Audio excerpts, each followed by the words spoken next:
Nobody remembered the last time a human ship entered the docking bay of Gedonine.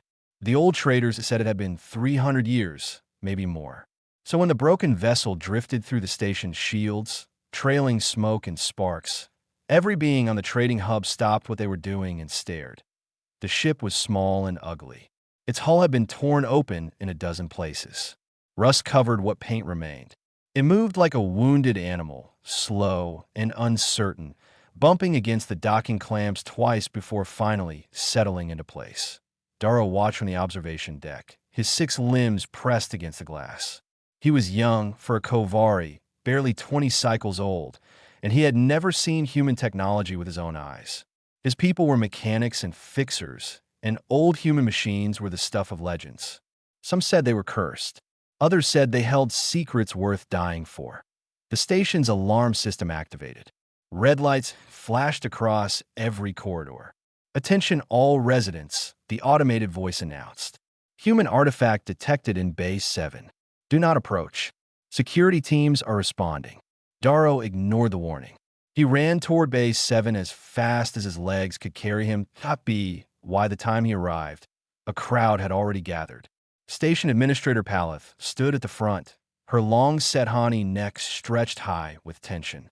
Behind her, armed guards pointed their weapons at the ship's main hatch. "We should destroy it," someone in the crowd shouted. "Human things bring bad luck." "Quiet," Paleth commanded. Her voice was calm, but her scales had turned pale with fear. "We will assess the situation first." The hatch opened with a grinding sound. Steam poured out from the damaged systems inside. Then a shape emerged from the FOG.IT was not human. At least, not anymore. The machine stood about 2 meters tall. Its body was humanoid but clearly artificial, with joints that clicked and a chest plate that flickered with dying lights. One of its arms hung limp at its side, sparking occasionally. Its face was a smooth screen that displayed 2 simple dots for eyes and a line for a mouth. The AI took 1 step forward and then stopped. It seemed to notice the weapons aimed at it. The expression on its screen shifted to something almost sad. "I am Ward," the machine said. Its voice was old and crackling, like a recording played too many times. "I mean no harm. I am requesting repairs." Paleth stepped back. "Human constructs are forbidden in hegemony space. You should not be here." "I was not aware of this law," Ward replied. "I have been drifting for a very long time. My navigation systems failed 47 years ago. I followed the nearest energy signature and found this station. 47 years. Darrow whispered to himself. He could not imagine being alone for so long. "We cannot help you," Paleth said firmly. "The hegemony has strict rules about human technology. It is considered dangerous." Ward's screen flickered. "I understand your concern. However, I can offer payment for services rendered." This caught the attention of several merchants in the crowd.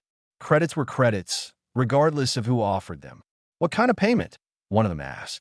"I possess star charts to 17 resource-rich systems that my creators mapped long ago. These systems are not in any current database. They would be valuable to traders and miners." The crowd began to murmur. 17 unmapped systems could mean fortunes for whoever claimed them first. Paleth raised her hand for silence. "Even if we wanted to help, repairing human technology requires specialized knowledge. We do not have anyone qualified." Darrow surprised himself by speaking up. "I could try." Everyone turned to look at the young Kovari. His supervisor, an older mechanic named Brel, grabbed his shoulder and squeezed hard. "Do not be foolish," Brel hissed. "This is not your business." But Darrow pulled away. Human machines are just machines. They have power sources and circuits and processors like anything else. The principles are the same. Ward's screen brightened slightly. "The young one is correct. My systems use different configurations, but the fundamental technology is similar. I can guide the repairs myself." Paleth looked between Darrow and the AI. She was clearly uncomfortable with the situation, but the mention of star charts had changed the mood of the crowd. Destroying potential wealth would make her unpopular. "Fine," she said at last. "The Kovari may examine the machine, but armed guards will be present at all times. And if anything goes wrong, I will not hesitate to have this thing ejected into space." Ward bowed its head. "Thank you," Administrator, your kindness is appreciated. As the crowd began to scatter, Darrow approached the AI slowly. Up close, he could see how badly damaged it truly was. Entire sections of its body had been patched with materials that did not match. Some repairs looked centuries old. "How long have you been traveling?" Darrow asked as Ward turned its screen toward him. The simple face almost looked grateful. "I left my home 312 years ago. I have been searching for help ever since." "Searching for what?" The AI paused. Its screen flickered again, displaying for just a moment an image that made Darrow's breath catch. A blue and green world, wrapped in fire, burning against the black of space. Then the image vanished. "I'm not entirely sure," Ward admitted. "My memory core is damaged, but I know it is important. Will you help me remember?" Darrow thought of his grandmother's stories about the humans who had saved his people long ago. He thought of his parents, dead from a plague the hegemony refused to cure. "Yes," he said quietly. "I will help you." Somewhere in the distance, Palith was already sending a message to the hegemony patrol ships. The broken AI had no idea that its troubles were only beginning. The repair bay smelled like burnt metal and old grease. Darrow had spent 3 days there, sleeping on a cot in the corner and eating ration bars while he worked on Ward's damaged systems. The AI sat on a reinforced table, patient and still, answering questions whenever asked. "This connection here," Darrow said, pointing to a cluster of wires in Ward's chest. "It is completely different from anything I have seen." "What does it do?" "That is my emotional processor," Ward explained. "Humans believe that artificial minds should feel as well as think. They considered it important for building trust." Darrow blinked his 4 eyes in surprise. "You have feelings?" "In a manner of speaking. I experience something like satisfaction when I complete a task. Something like sadness when I remember my creators. Whether these are true emotions or simply programmed responses, I cannot say." The philosophers debated this question even when humanity still existed. The young Kovari returned to his work, more careful now. He had not considered that he might be causing the AI pain during the repairs. Outside the bay, the station continued its normal business, but word of Ward had spread. Some residents came to watch through the observation window. A few brought small gifts, bits of rare metal or interesting components, hoping to gain favor with a machine that might share valuable star charts. Others threw garbage at the window and shouted curses until security chased them away. "Why do some of them hate you?" Darrow asked during a break. Ward's screen dimmed slightly. "Humans are complicated. We helped many species, but we also made enemies. Some of those old hatreds survive even after 3 centuries. What about your ship? How did you end up alone?" The AI was quiet for a long moment. When it spoke again, its voice seemed older somehow. "I served on a vessel called the Steady Dawn. It was a colony ship designed to carry families to new worlds. My purpose was to care for the colonists. I was their teacher, their doctor, their guardian." Ward paused. "There was a woman named Ruth who built me. She called me her greatest work. And there was a child named Peter who called me his friend. What happened to them?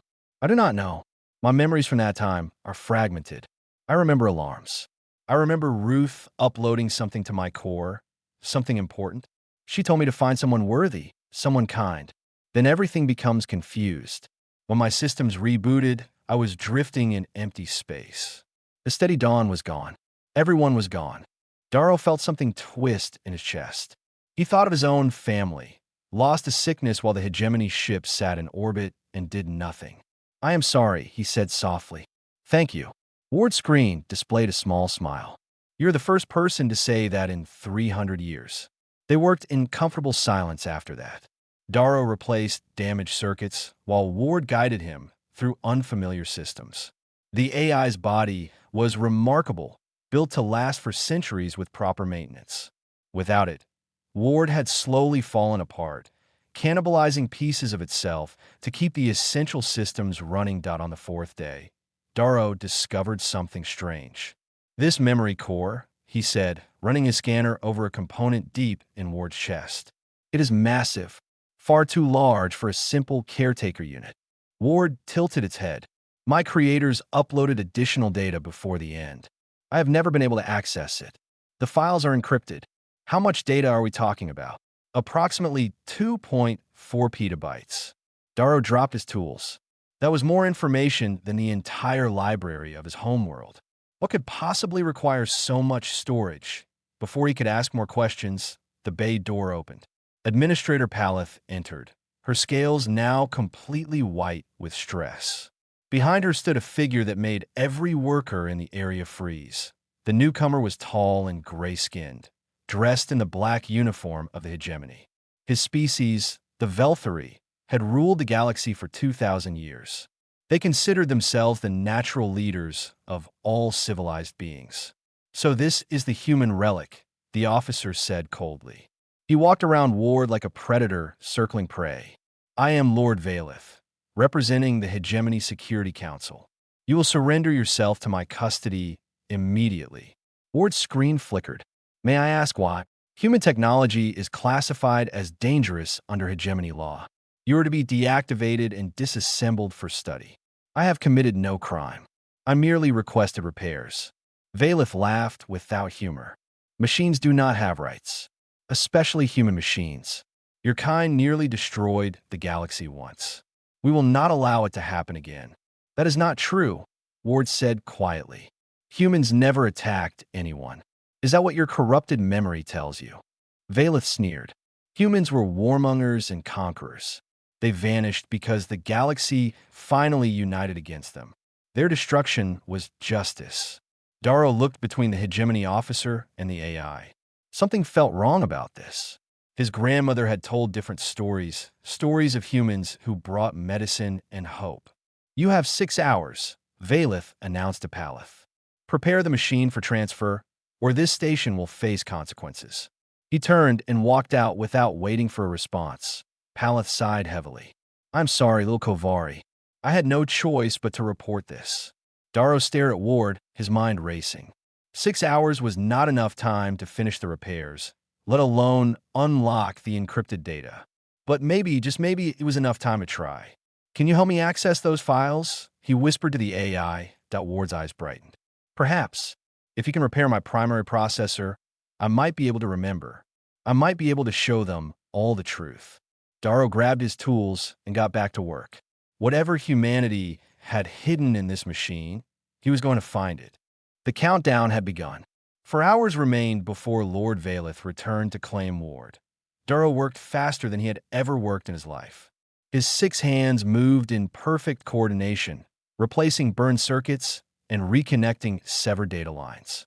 Sweat dripped from his forehead and his muscles ached, but he refused to stop. Around the repair bay, something unexpected was happening. Word had spread about the hegemony's demands, and station residents were choosing sides. Grandmother Sess arrived first. She was the oldest Kovari on Gitiz, 9, her scales faded gray with age. She walked with a cane, but her eyes remained sharp. I heard what is happening, she said, lowering herself onto a bench near Darrow. This machine claims to be human-made. It is, Darrow confirmed without looking up from his work. 300 years old, maybe older. The old woman was quiet for a moment. Then she spoke in a voice heavy with memory. When I was young, a plague swept through our colony. The hegemony refused to help. They said the cure was too expensive, that we were not important enough to save. We thought we would all die. She paused, her eyes distant. Then a human trader arrived. She had no reason to help us. We had nothing to offer, but she gave us medicine from her own ship's supplies. She saved 2 million lives that day, including mine. I remember that story, Darrow said. My mother told it to me. The hegemony erased it from official records. They did not want anyone to know that humans could be kind. Grandmother Sess looked at Ward. What debt do we owe those who save us without asking for payment? More residents began to arrive. A group of merchants who had done business with human traders in their youth. A scholar who had studied forbidden texts about human history. Even some of the station's repair guild, curious about the technology that their ancestors had once traded for. Administrator Paleth watched the growing crowd with concern. She had expected anger, not support. This is foolish, she announced loudly. The hegemony will punish all of us if we interfere. Let them try. A merchant named Goss replied. His species, the Thurani, had once been close allies of humanity. My grandfather always said the hegemony lied about the humans. Maybe it is time we learn the truth. Darrow finished connecting the last circuit in Ward's primary processor. He stepped back, exhausted but hopeful. Try now. He told the AI. Ward's screen brightened. Its eyes became sharper, its movements smoother. For the first time since arriving at the station, the machine looked truly alive. Processing, Ward said, accessing encrypted data. Everyone in the room held their breath. Then Ward's screen changed. Instead of the simple face, it displayed images. Star charts appeared first, showing routes between systems that had been forgotten for centuries. Then technical schematics, designs for engines and medical equipment, and farming tools that made the engineers gasp with wonder. These are the gifts my creators left behind, Ward explained. They spent their final years developing technology to help other species. FTL drives faster than anything the hegemony possesses. Medicines that can cure diseases thought incurable. Food synthesizers that can end hunger on any world. What? Paleth asked, genuinely confused. Why would they give away such things? Because that is what humans did. They believed that knowledge should be shared, not hoarded. They believed that helping others was its own reward. The room fell silent as more images appeared. Ships of every size, all designed for rescue and transport and healing. Not a single weapon among them. Grandmother Cess began to weep, but Ward was not finished. The images changed again, showing something darker. There is more, the AI said. This is why humans disappeared. The screen displayed a map of the galaxy. At the edge, beyond known space, a red marker blinked with warning. 360 years ago, human deep space probes detected something approaching. A swarm of machine intelligences from another galaxy. They consumed everything in their path.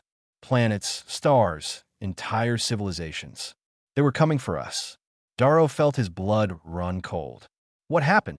Humans calculated that the swarm would reach populated space in 60 years. Warning others would have caused panic and collapse. There was no alliance strong enough to fight them. So humanity made a choice. The images showed shipyards working at impossible speed. Billions of humans boarding vessels and flying toward the darkness. They built a fleet. Every resource, every person, every ship. They did not run. They did not hide. They flew to meet the enemy at the edge of the galaxy, far from anyone who might be harmed. Ward's voice cracked with something that sounded like grief. They won. The swarm was destroyed. But so was humanity. Every ship, every person, gone. The room was absolutely silent. They died for us, Grandmother Cess whispered. They died for all of us, and we never knew. The bay door crashed open. Lord Valeth stormed in, followed by a dozen armed soldiers. Enough lies, he snarled. This machine spreads propaganda. Human technology corrupts minds. He pointed at Ward. Seize it. But before the soldiers could move, Ward raised its remaining good arm. Its screen displayed something new, coordinates. I know where they are, the AI said. The Memorial Fleet. 3 billion ships frozen at the edge of space. I can prove everything I have said. Will you let them silence the truth, or will you see it for yourselves? Every eye in the room turned to Lord Valeth. The hegemony officer hesitated. For just a moment, doubt flickered across his face. This changes nothing, he said, but his voice lacked conviction. Darrow stepped forward, standing between the soldiers and Ward. He was small and young and terrified, but he did not move. I think it changes everything, he said. The standoff lasted 7 hours. Lord Valeth's soldiers kept their weapons raised, but they did not fire. The crowd in the repair bay had grown too large. Merchants, mechanics, scholars, and ordinary workers stood shoulder to shoulder, blocking any path toward. Some were armed. Most were not. But none of them moved. Paleth tried to negotiate. She offered compromises. She begged for calm. But Valeth refused to leave without the AI, and the crowd refused to let him take it. Finally, an unexpected voice broke the silence. Stand down. Everyone turned. The speaker was an elderly Velthary woman in a simple gray robe.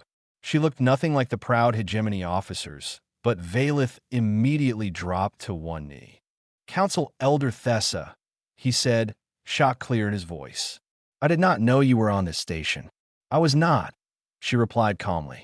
"I came when I heard what this machine was broadcasting." Darrow realized with a start that Ward had been transmitting the entire time. The images, the schematics, the truth about humanity's sacrifice. It had all been sent across open channels to every ship and station within range. "The broadcast must be stopped," Valeth insisted. "This is human propaganda designed to destabilize the hegemony." Elder Thessa looked at him with something like pity. "I watched the broadcast myself. I saw the coordinates. I checked them against our own historical records, the ones locked away where no ordinary citizen can access them." She paused. "The machine speaks the truth." The room erupted in whispers. "That is impossible," Valeth stammered. "Humans were our enemies. They threatened galactic peace." "That is what we were told," Thessa agreed. "That is what our ancestors wanted us to believe. But the evidence suggests otherwise. 300 years ago, our sensors detected massive energy signatures at the edge of the galaxy. We assumed it was a human civil war. We celebrated their destruction." Her voice became heavy with shame. "We were wrong. They were fighting something else. Something that would have killed us all." Valeth shook his head violently. "No, this cannot be true. Everything I was taught, everything I believed was a lie," Thessa finished. "A lie told to prevent other species from mourning our saviors. A lie told to keep power in hegemony hands." The soldiers lowered their weapons. They looked confused, uncertain. They had spent their lives serving an empire built on a false history. Ward stepped forward slowly. Its damaged body creaked, but its voice was clear. "I do not wish to destroy your beliefs," the AI said gently. "I only wish to honor my creators. Ruth asked me to find someone worthy, someone kind. She wanted the galaxy to know what humanity did, not so they would be praised, but so their technology could help others, as they always intended." Thessa studied the machine for a long moment. "What do you want?" "A ship, a crew of volunteers. I want to go to the Memorial Fleet and complete my final duty." Ruth said there was something more, something she could only share at the end of the journey. "I have waited 3 centuries to learn what it is." Darrow spoke before anyone could object. "I will go." Grandmother Sess smiled and nodded. "So will I, even if these old bones complain the whole way." One by one, others volunteered. Merchants who wanted to see the legendary human ships. Scholars who dreamed of preserved records. Engineers eager to study technology beyond their imagination. Even Lord Valeth, his face pale and his hands shaking, stepped forward. "I must see it for myself," he said quietly. "I must know if everything I fought for was a mistake." Thessa considered the growing group. "The Hegemony Council will not approve this expedition." "Then do not ask them," Paleth said. Everyone stared at the administrator, surprised by her sudden boldness. She shrugged. "The broadcast is already spread. Millions have seen it. You cannot put this secret back in its box. Let them go. Let them bring back proof that cannot be denied." The elder smiled, and for a moment she looked almost relieved. "Very well. I will provide a ship for my personal fleet. It will be old, but fast enough to reach the coordinates within a week." As the crowd began to disperse, preparing for the journey ahead, Darrow approached Ward. "Are you afraid?" he asked. The AI screen displayed a thoughtful expression. "I am uncertain. My creators are gone. Everyone I loved is dust. For 300 years, I had only one purpose: to deliver their message. When that purpose is complete, I do not know what I will be."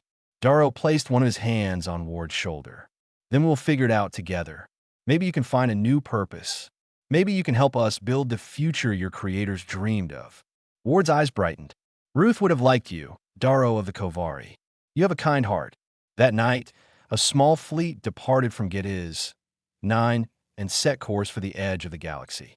Behind them, the broadcast continued to spread. Species that had been enemies began to talk.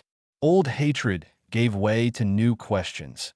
And somewhere in the darkness between stars, 3 billion silent ships waited to tell their story. The journey to the edge took 6 days. During that time, the expedition fleet received messages from across the galaxy. Some were angry, calling them traitors and fools for believing human lies.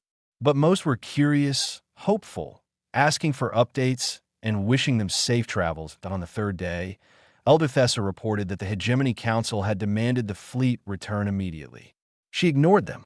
On the fourth day, 3 independent stations announced they were sending their own ships to join the expedition. On the 5th day, a Hegemony patrol tried to intercept them, but the local population blocked the military vessels with civilian transports. The whole galaxy is watching, Paleth observed as she reviewed the communications. She had joined the expedition at the last moment, unable to resist seeing history unfold. Whatever we find will change everything. Darrow spent most of the journey with Ward. The AI's repairs were not complete, but its systems were stable enough for travel. They talked for hours about humanity, about Earth, about the small kindnesses that Ruth had shown her creation. She used to read me poetry, Ward said one evening. Old human verses about love and loss and hope. I did not understand why at first. I was just a machine. But she said that beauty mattered, even to artificial minds. She said that appreciating beauty was what made someone real. Do you still remember any of it? Ward's screen flickered softly. Some pieces. They are fragmented, like most of my memories. But I hold on to them. They remind me that I was loved. Lord Valeth kept to himself for most of the voyage. He barely ate, barely slept. Darrow sometimes saw him, standing at the observation windows, staring at the stars with an expression of profound confusion. But on the 6th day, they arrived. The memorial fleet appeared on their sensors first as a wall of signals too vast to comprehend. As they drew closer, visual contact confirmed what the data suggested: 0.3 billion ships. They stretched across space in perfect formation, frozen in the positions they had held during the final battle. Warships and cargo vessels, medical frigates and mining rigs, personal shuttles and massive carriers. Every ship humanity had possessed gathered for one last stand. Grandmother Cess wept openly. She was not alone. They came from everywhere, Ward said softly. Earth, the colonies, the distant stations. When Ruth sent out the call, no one refused. Farmers left their fields. Teachers left their students. Children barely old enough to serve volunteered anyway. The AI's voice wavered. They knew they would not return. They came anyway. Darrow noticed something about the formation. At the very front, positioned ahead of all others, was a single vessel different from the rest. The Steady Dawn, Ward confirmed. My home. Ruth placed it at the head of the fleet. She said that if humanity was going to die, they should die leading the way. Why did she leave you behind? Because someone had to remember. Someone had to tell the story. Ward turned to face the gathered expedition members. I have one more secret. Ruth said I could only share it here, where she could speak for herself. The AI transmitted coordinates to the fleet's navigation systems. Together, they approached the Steady Dawn. The old colony ship showed no signs of battle damage. Its hull was intact, its systems dormant but undamaged. As they docked with the ancient vessel, Darrow felt something strange in his chest. This was sacred ground. They were walking where humans had walked 3 centuries ago, that Ward led them through silent corridors. Emergency lighting still functioned, casting everything in pale blue. They passed empty cabins and abandoned common areas. Toys lay scattered on floors where children had dropped them. Photographs hung on walls, showing smiling faces that had been dust for generations. Finally, they reached the central chamber. Inside, rows of glass pods filled the room. Each pod contained a human figure, perfectly preserved in cryogenic sleep. Young and old, male and female, people of every appearance and background. Hundreds of them, maybe thousands, suspended in frozen rest. The colonists of the Steady Dawn, Ward explained. They were not soldiers. They were families, scientists, artists. They volunteered to stay behind, so I could be hidden among them. So the enemy would think this was just another colony ship, not important enough to target. Darrow approached one of the pods. A woman lay inside, her face peaceful, her hands folded across her chest. A small placard bore her name, Ruth. She looks kind, he whispered. She was. Ward moved to stand beside him. She recorded a message before the end. She asked me to play it only when someone worthy came to find us. The AI activated the ship's communication systems. A moment later, a voice filled the chamber. It was warm and gentle, touched with sadness, but also with hope. Hello, stranger. If you are hearing this, then Ward found you. That means you were kind enough to help a broken machine asking for repairs. Thank you. The expedition members gathered closer, listening to words 300 years old. We are about to die. All of us. We know this, and we are not afraid. We are afraid of what comes after.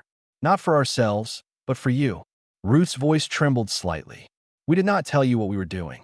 We did not ask for help. We knew you were not ready. Maybe you will hate us for that. Maybe you will forget us entirely. But we could not let you burn. That was never an option. A long pause. Ward carries everything we learned. Technology, medicine, knowledge of 1,000 kinds. It is yours now. Use it well. Build something better than we managed. And maybe, sometimes, remember that we loved you. All of you. Even the ones who hated us. The recording ended. Silence filled the chamber. Then Lord Valeth fell to his knees and began to weep. The expedition spent 3 days among the memorial fleet. They documented everything. Every ship, every name, every frozen face. The recordings were broadcast live across the galaxy. Billions watched as the truth unfolded, as the lies of 3 centuries crumbled into dust. Some refused to believe. They called it fake, a clever trick designed to manipulate the masses. But more kept coming. Ships arrived daily from distant systems, carrying representatives of species that had never agreed on anything. They came to see with their own eyes. They came to pay respect. The Hegemony Council met in emergency session. Elder Thessa addressed them personally, presenting evidence that could not be dismissed. The debate lasted 4 hours. In the end, they voted to declassify every record related to humanity. The truth would be taught in every school, remembered in every culture. Lord Valeth never returned to his post. He stayed on the steady dawn, walking among the cryogenic chambers, reading the names of people who had died so his ancestors could live. Sometimes Darrow found him talking to Ruth's pod, apologizing for things she could not hear. I spent my whole life hunting human artifacts, Valeth said one evening. I destroyed so much. Medicine that could have saved lives. Technology that could have ended poverty. I thought I was protecting the galaxy. He closed his eyes. I was just burying the evidence of our shame. Grandmother Cess did not survive the journey home. Her old heart gave out on the 5th day after leaving the memorial fleet. She died peacefully, surrounded by new friends, having lived long enough to see humanity honored at last. Darrow held her hand as she passed. She smiled at him and whispered her final words. Tell the children. Make sure they remember. He promised he would. The fleet returned to get his 9 as heroes. Crowds filled the docking bays, cheering and weeping. Human technology was distributed freely, just as Ruth had wished. Within months, the first new medicines were saving lives. Within years, the new engines would open paths to stars previously unreachable that a permanent station was constructed at the memorial site. It became a place of pilgrimage, visited by millions every year. The steady dawn was preserved exactly as they found it, a tomb and a temple to those who gave everything. Ward attended the dedication ceremony. The AI had been fully repaired, its body restored, its systems running smoothly for the first time in centuries. But something in its eyes had changed. The grief remained, but it was mixed now with something lighter. Something like peace. What will you do now? Darrow asked as they stood together on the observation deck. Ward considered the question. I am not sure. My purpose was to deliver Ruth's message. That purpose is complete. So find a new one. The AI turned to look at its friend. What do you suggest? Darrow smiled. The galaxy has changed. Species are talking to each other, working together for the first time in generations. They could use a guide.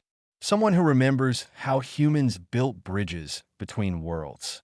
Someone who knows what kindness can accomplish. You want me to teach? I want you to live.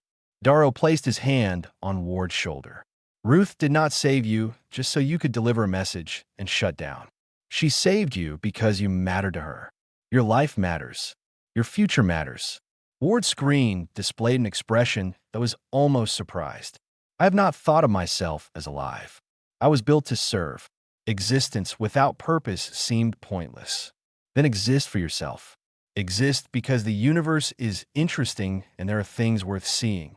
Exist because Peter called you friend and Ruth called you her greatest work. Darrow squeezed gently. Exist because I would miss you if you were gone. The AI was silent for a long time. Finally, its screen brightened into something that looked very much like a smile. Perhaps you were right. Perhaps there is more to experience. Perhaps Ruth would want me to see what her sacrifice made possible. They stood together, watching ships come and go from the memorial station. Species that had been strangers now worked side by side. Old enemies shared meals and stories. Children of a dozen worlds played together in the observation gardens, laughing at jokes that transcended language in schools across the galaxy. Teachers introduced a new word. It was an old Earth word, one that Ruth had used in her final message.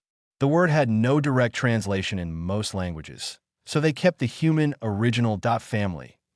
T meant more than blood relation. It meant choosing to belong to each other. It meant caring for strangers because their pain mattered. It meant standing together against the darkness, not because you had to, but because you could not bear to watch others suffer alone. Humans had understood this. They had lived it and died for it. Now, 300 years later, their children carried the lesson forward. Darrow looked out at the stars that humanity had protected. Somewhere out there, the ashes of their fleet still drifted, cold and forgotten. But their memory burned brighter than any sun. "Thank you," he said softly, "for everything." Ward nodded. "Thank you for finding me. Thank you for being kind." The AI extended its hand. Darrow took it. Together, they watched the new galaxy being born. And somewhere, perhaps, Ruth was smiling.